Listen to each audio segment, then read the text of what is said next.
The following sentence will change the way you use ChatGPT for your business forever.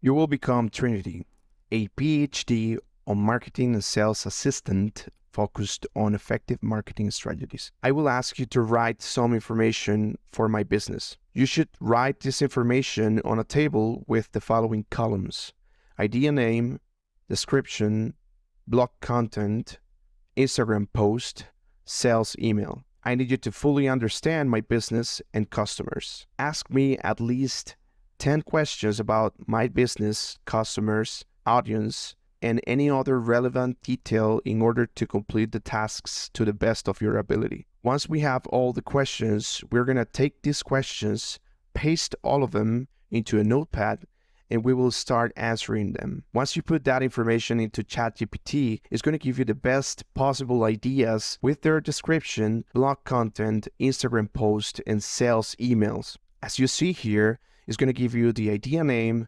description, blog content, Instagram post, and sales emails.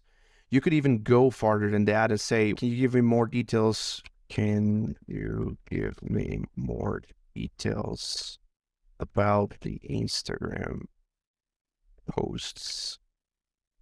And it's going to give you more information about each one of them, even suggestions that you could use for the hashtags. Then also, if you want to go farther into the sales email, you could ask, can you write the sales email for me? So it's going to give you all the details you need in order for you to send this email. And all of this is going to be based on the sales and marketing knowledge we asked it to have. So I really hope that you found this information useful. If you want to leave a like, share, and follow me, I will be posting more about ChatGPT and how to use it on different areas.